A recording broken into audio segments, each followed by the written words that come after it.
On my wedding day, my parents didn't come. Not because of health issues, not because of an accident or any unexpected emergency. They flew to Los Angeles not to avoid me, but to host a celebration for my younger sister, Brielle, who had just reached 100,000 followers on TikTok. I found out about it roughly 2 hours before the ceremony, when a friend sent me a story: champagne, cake, confetti, and a bold sign across the table that read, "To our star, 100K strong." I stood backstage, wearing the wedding dress I had designed myself, holding the bouquet I had personally chosen, surrounded by a venue I had envisioned, from the color of the flowers to the lighting style. Every detail was meticulously planned by me, not just because I'm a wedding planner, but because I had dreamed of this day since I was a little girl, a day when my parents would look at me and say, "We're proud of you." But no one showed up. Not a single message, not a single phone call, not even a word of congratulations. I walked down the aisle under the puzzled eyes of relatives, friends, and colleagues, all of them wondering, "Where are the bride's parents?" I smiled and lied. "They're stuck on a flight." In truth, they were raising their glasses to an internet milestone my sister had achieved. And me? I was standing at the center of my own wedding, feeling colder than any winter I've ever known. And in that moment, amid the warm background music and soft lighting, I finally understood something I had refused to accept for the past 28 years. I was never a priority in this family. If you've ever lived in the shadow of a perfect younger sister, the one who's always praised, protected, and adored while you were only told to be understanding, then stay. This is the story I've never dared to tell, but today, I'm going to say it all. My name is Lana Carter. I'm 28 years old, living in San Diego. I'm a self-made wedding planner, and I just organized my own wedding, a wedding my parents didn't even bother to attend. At 18, I left home to attend college at San Diego State on a scholarship while juggling 3 part-time jobs. I've never moved back to Orange County to live with my family since. Not because I hate them, but because I learned early on that in order to have a place in the Carter family, you had to be willing to live in the background. My father, Richard Carter, is a former finance worker who took early retirement. My mother, Diane, used to be an elementary school teacher but later switched to online sales. They're the kind of middle-class American parents who care a lot about appearances. Their house is always spotless, like something out of a magazine. The staircase is lined with framed family portraits, and every Facebook post ends with a hashtag like #ProudMom or #BlessedDad. To the outside world, our family looks picture perfect. But in those polished photos, there's always one person shining in the middle: Brielle. Brielle Carter, my younger sister, is 23 and a rising beauty TikToker. She's beautiful, sharp, with radiant skin and effortlessly curled blonde hair that looks straight out of Pinterest. Brielle started filming skincare videos during the pandemic, and in just a year and a half, she reached 100,000 followers. Brands now send her PR boxes to the doorstep, and my mom shows her off at every family gathering as if she had just won an Oscar. Since we were kids, Brielle has always been the golden girl, the one who got praised, the one who got spoiled, the one who got forgiven. And me? I was the mature older sister. The one who had to give way, the one who wasn't allowed to feel jealous, the one who had to take care of herself. I was never jealous of Brielle. I had my own life, my growing list of wedding planning clients, a small apartment I bought myself 2 years ago, and Ryan, my college boyfriend, a patient and kind man who always made me feel like the most important person in the room. We'd been in love for 6 years, and when we decided to get married, I didn't hire another planner. I wanted to craft every detail myself. From the long white lace-covered table to the dusty rose color of the floral arrangements, I did it all with one dream in my heart. For once, I wanted them to show up for me. It wasn't about needing their blessing, it was about a lifetime of yearning for them to look at me like a daughter worthy of love. But maybe I was wrong from the beginning. I think favoritism never starts out like a knife wound. It begins slowly, like water dripping onto stone. You don't notice it right away, but over time, it carves a hole deep inside you.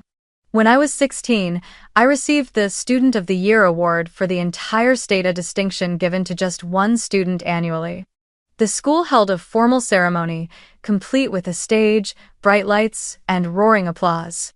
I looked around the auditorium, scanning for my parents' faces. But the seats reserved for my family were empty. Later, I found out Brielle had her first ballet recital that same day, small elementary school performance where she stood in the third row, flapping her arms like butterfly wings. My whole family had gone to that instead. My mom sent me a single message at 10 p.m. "Sorry, sweetheart, Brielle was so adorable today. I promise I'll get you a cake tomorrow." When I turned 18, I received a full-ride scholarship to college. It was a dream. I applied without anyone reminding me, studied for the SAT on my own, researched every financial aid opportunity by myself. I thought at the very least, my parents would drive me to move in. But no, they were busy. My mom had taken Brielle to tour an art school in Santa Barbara. The reason? It's far, she needs guidance. I hauled my suitcase onto a Greyhound bus alone, listening to music, with no hugs goodbye, no words of encouragement. 3 days later, I saw a photo of Brielle and my mom posing beside a brand new Jeep Wrangler, reward for working hard at school. I just smiled. Another quiet lesson. Being on your own was my default. At 21, I graduated college with honors, a 3.9 GPA, and a thesis paper that was featured in the department newsletter. I stood on stage to receive my diploma, looked out into the crowd, and saw empty space again. I tried to act okay, but when I got back to my apartment, my Instagram feed was flooded with Brielle. Her 5-minute prom glow-up makeup video had hit 1 million views, and my family had thrown her a party cake, balloons, candles, and the caption, "To our star, Brielle." I stared at the picture of them raising their glasses, then looked in the mirror, just a girl who had crossed a life milestone, holding nothing but a cup of instant noodles. And I think that was the first time I whispered it to myself. Brielle's wins were family wins, mine were just mine. What she accomplished was celebrated by everyone. What I worked for was invisible. No one acknowledged it. No one remembered. And I learned to swallow that truth in silence. 1 week before the wedding, I sent a message to our family group chat. Just a polite little reminder. Please double-check your flight and schedule. I've already reserved your hotel rooms. No one replied. Not a heart. Not even a quick, okay. I refreshed the chat several times, thinking maybe the signal was bad, or maybe they were just busy. But by evening, the silence was suffocating. I told myself, maybe they're planning a surprise. But the truth is, I knew. I've known the feeling of being ignored since I was 16, and this time, it returned like a ghost I couldn't shake. 3 days before the wedding, my mom sent me a single message. "Your dad's back is hurting. He probably can't make it." No questions about how I was doing, no mention of the wedding, no apology, just a brief sentence, like she was turning down a backyard barbecue, not her eldest daughter's once-in-a-lifetime day. I called. No one picked up. I sent 2 more messages. No response. A chill started growing in my chest, but I still tried to believe. Maybe they're just focused on Dad right now. They'll find a way. How could they possibly not come to my wedding? That night, the night before my wedding, I was sitting in my hotel room, going over the final photography schedule when my phone buzzed. A friend had sent me a story from Brielle's Instagram along with an angry emoji. "Lana, what is this?" I opened the story. The first image was a rooftop bar in Los Angeles, twinkling lights, silver balloons in the shape of 100K. Then came a video of my mom, wearing a red dress, hugging Brielle from behind as the 2 of them beamed in front of a massive cake that read, "To our queen, 100K followers." Cheers rang out. The hashtags at the bottom. Number 100K queen, number family proud. I sat still, frozen, as if the blood in my veins had stopped moving. My mother hadn't called to say she wouldn't make it to my wedding. But she managed to fly to LA. To celebrate my sister's TikTok milestone. The only message from her, arriving around 11 p.m., read, "You're married now." You'll understand how proud we are of your sister someday. I reread that line over and over, searching for a trace of care, any flicker of maternal warmth. But all I felt was cold. I deleted the reminder I'd set to call her in the morning. Deleted the message I had drafted, "I still hope you'll come." No tears, no screaming. Just a hollowness spreading from my chest, like an invisible weight pressing down on my shoulders, so heavy I couldn't lift my arms. I sat there, in my white silk robe, staring out at the glittering city lights beyond the window. And I understood, more deeply than ever, that I was never their priority. Not on the day I won that award. Not on the day I left home for college. And now, not on my own wedding day. When I walked into the ceremony the next morning, pale golden light poured across my shoulders like the gentle sun of early autumn. Everything looked perfect: white wooden chairs tied with dusty rose ribbons, baby's breath and dahlias scattered along the aisle. The soft hum of acoustic guitar floating in the air like a breath. I had designed every single detail, and now I was the bride walking through the space I once dreamed of. But with each step I took, my heart felt heavier. To the left was Ryan's family, his mother quietly wiping tears, his father resting a proud hand on her shoulder. To the right was emptiness. The seats reserved for my parents, marked Richard and Diane Carter, sat vacant, a silent reminder no one wanted to read. I clutched my bouquet so tightly my nails left marks on my palms. I smiled for the cameras, for the guests, for myself. Standing beside Ryan at the altar, he leaned down and whispered, "Where are your parents?" I swallowed the lump rising in my throat and said softly, "Stuck in traffic." A lie. The last mask I could wear to protect whatever pride I had left. Ryan didn't ask again, he just held my hand tighter. The ceremony unfolded like a flawless performance, smiles, glances, the rings, the kiss, but to me, everything passed like a disjointed dream. I was in every photo, but not really present. I stood there in the glow of fresh flowers and soft lights, but felt like a shadow, a ghost in a white dress. At one point I even wondered, if I disappeared this very moment, who would notice first? After the ceremony, while the guests moved to the evening reception area, I slipped away to the dressing room, closed the door behind me, kicked off my heels, and sat down on the bench. No one knocked. No one asked if I was okay. I pulled out my phone and opened Instagram. And as if things weren't cruel enough, Brielle's story was still at the top. She was live streaming, thanking her fans for helping her reach an unimaginable milestone. My mother stood just behind her, beaming like a stage light, repeating over and over, "We're so proud of our baby girl." I stared at the screen for a long while, then set the phone down. I didn't cry. I think I ran out of tears the night before. All that remained was a stillness spreading through my body like a heavy fog. On the day I was supposed to feel the most loved, I found myself sitting here, holding myself, just like I had 1,000 times before, but this time, something shifted. In the silence, I heard a faint crack somewhere deep inside, and I knew it would no longer be just an invisible fracture. Soon, it would break wide open. The reception ended around 10 p.m.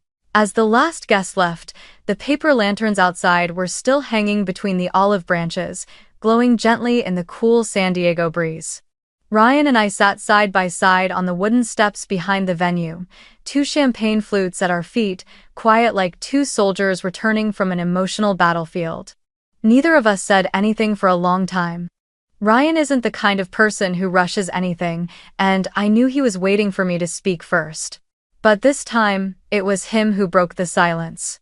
He turned to me, his brown eyes serious and steady. "You don't have to pretend you're okay." I let out a dry, shallow laugh. "I'm fine. Everything went according to plan."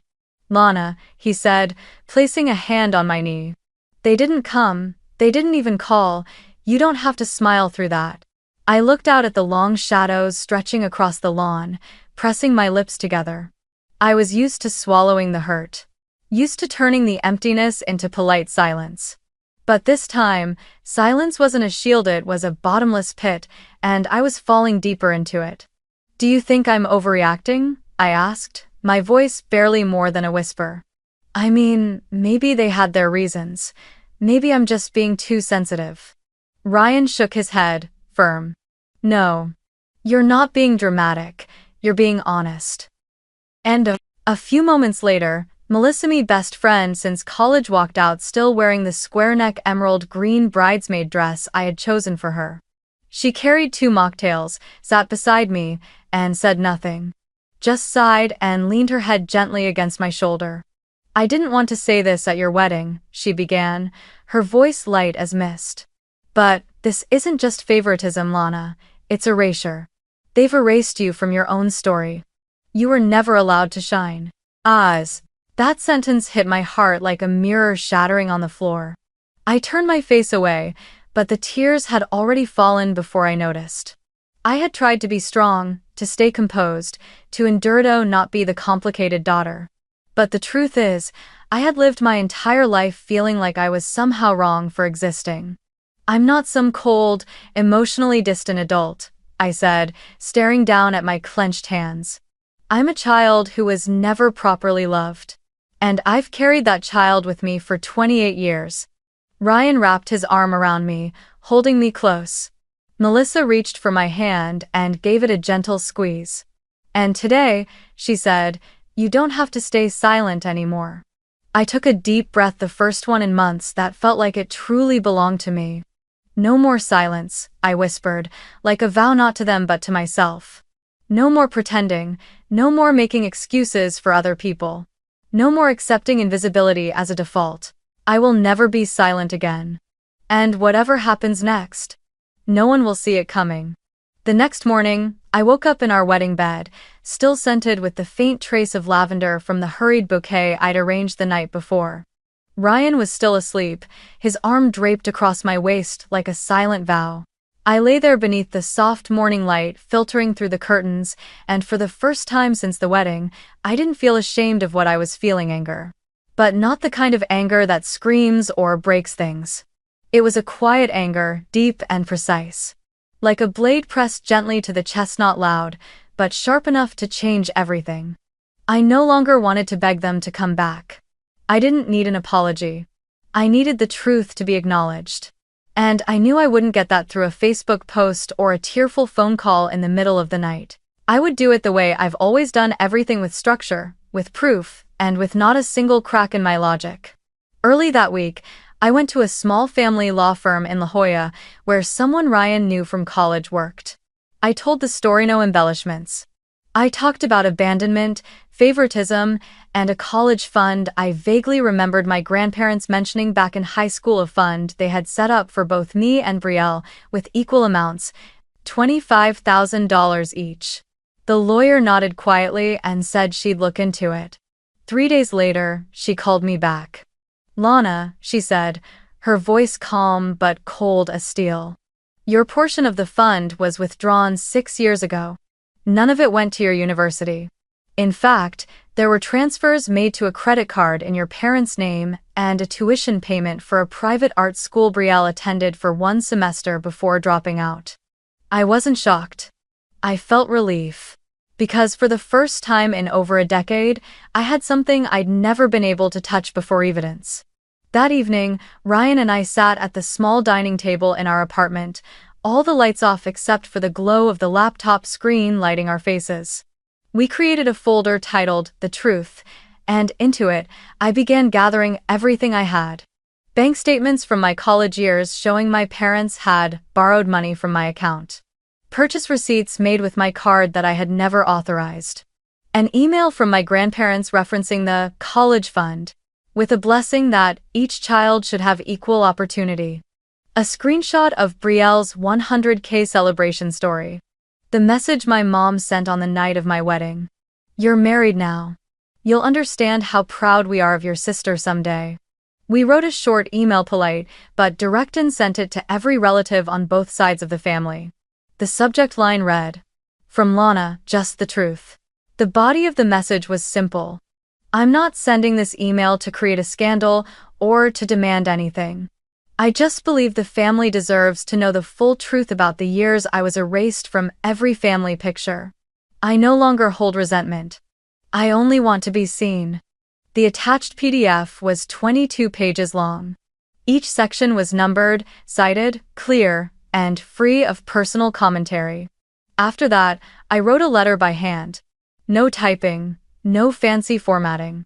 Just a plain white sheet, clean black ink, sealed in an envelope with the words, "For Diane and Richard Carter." I asked a close friend who lived near my parents' house to place it on their doorstep early in the morning. In the letter, I didn't mention the missed dinners, the forgotten birthdays, or all the times I swallowed my tears to become the mature older sister. I didn't mention the anger. I simply wrote, "I know you may never understand, and maybe you never wanted to. But I need to say this not to blame, but to free myself. You erased me for years. Quietly, slowly, but completely. This time, I'm the one walking away. Not with anger, but with clarity. Your daughter, Lana." I sealed the letter, placed it in my friend's hands, and turned off my phone. That night, I slept deeply. And for the first time in my life, my dream didn't include anyone from my family. It was just me, standing in a field of tall grass, wind sweeping through, sunlight warming my shoulders free, whole. 3 hours after the email went out, my phone began buzzing nonstop. The first message was from my father. It was short, rigid, cold, like every word he ever said during my childhood. "Ungrateful child, we did everything for you." No questions, no use of my name, just a judgment. I looked at that message and felt nothing but a strange sense of peace. I thought I would shake. I thought I would ache. But instead, it felt like I was standing outside a house that had long since burned down. Everything now was just ashes. The next message came from my mother. She wrote a long block of text with no punctuation. I read each line like I was rereading all the years I'd been cast as the ideal daughter who had no right to complain. "Why are you airing dirty laundry? We're your family. You're making us look bad. People are calling. Your aunt is upset. Your uncle doesn't believe it. What are you trying to do, ruin us?" Not once did she mention how I might be feeling. Not a single, "Are you okay?" To her, my pain had always been an inconvenience, an embarrassment to the family. I didn't respond. I let the messages keep coming like a chain dragging behind me. I didn't even scroll to the end. I went into settings, blocked both their numbers. Then I logged out of my old email account, deleted the Facebook app, and opened a new bank account under a name only I could access. I was cutting every invisible rope that had bound me for years, each step a clean, deliberate slice. The last message came from Brielle. Her tone was different, no embellishments, no long explanations, just, "I didn't know, I swear, please talk to me." I read it over and over. For a moment, I felt my hands tremble. Brielle had always been the one who was loved, nurtured, protected. But not once did she ask if I was okay, if I was hurting.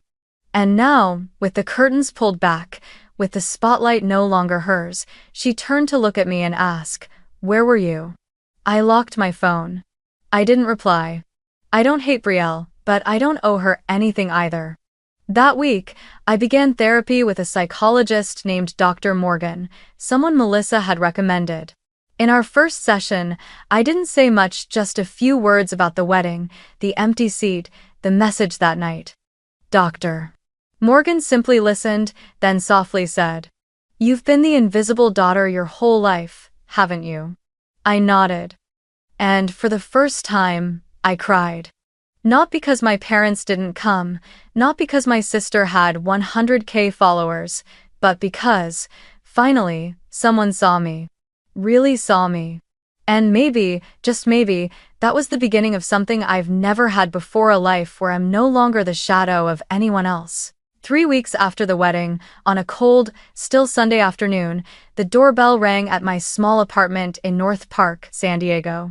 I wasn't expecting anyone. Ryan was away on a business trip. Melissa had texted that she was spending the weekend at her mom's. When I opened the door, standing on the front step was Brielle. No filter, no ring light glow. No filming crew or PR bags dangling from her arms. Just my sister, bare-faced, her features pale and washed out, eyes swollen and red, hands trembling slightly as they clutched the worn straps of an old canvas tote.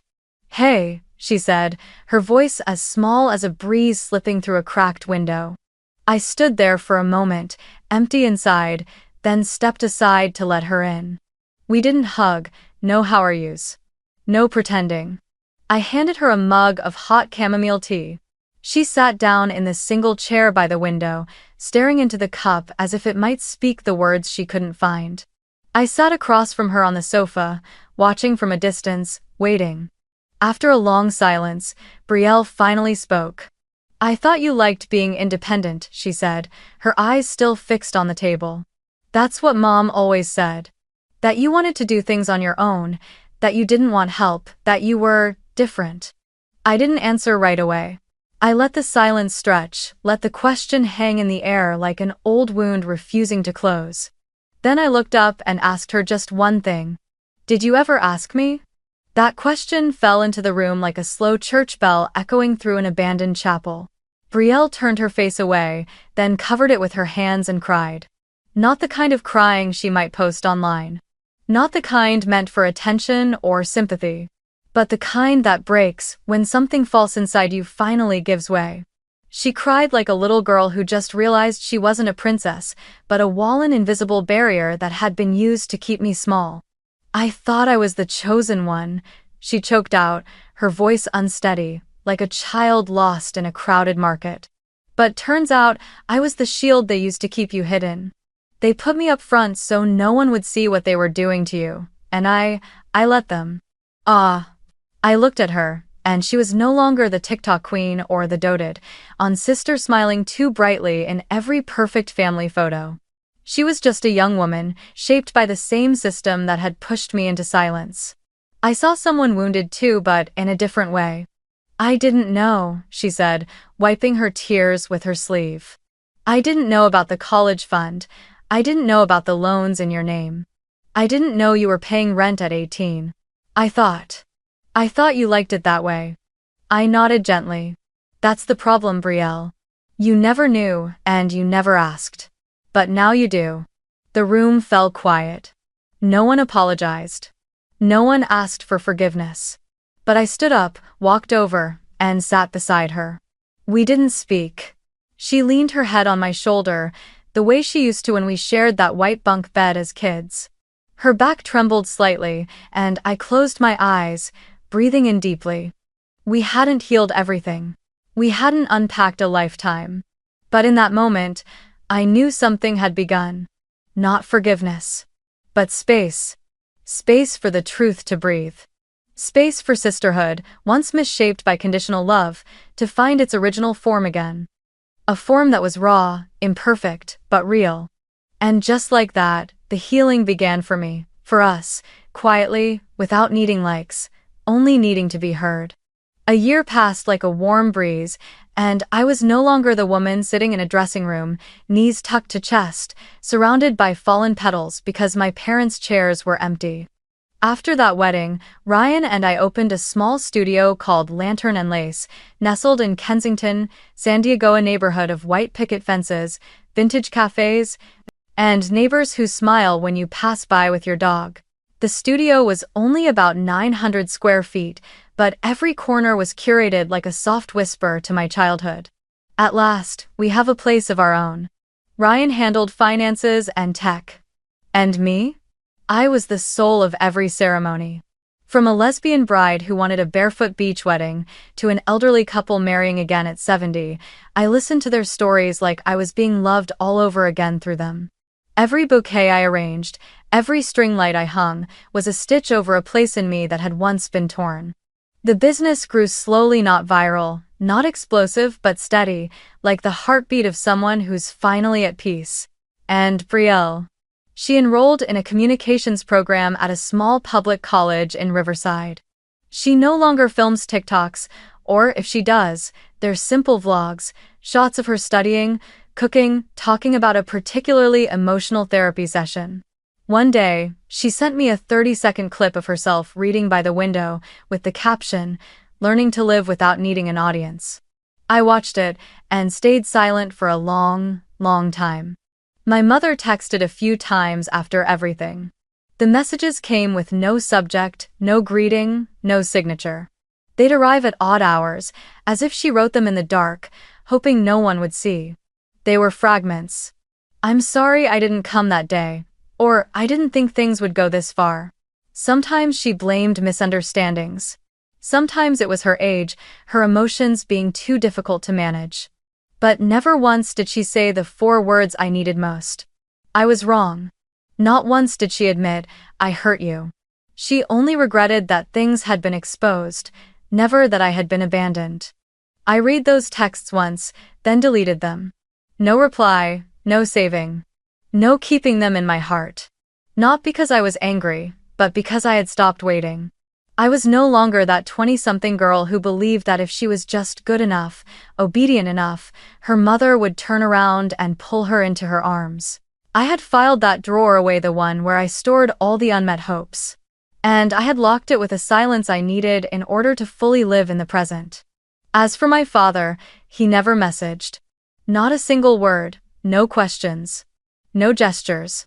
He remained the same, silent, rigid, unmoved like a stone on the side of the road. But I knew he had read the email.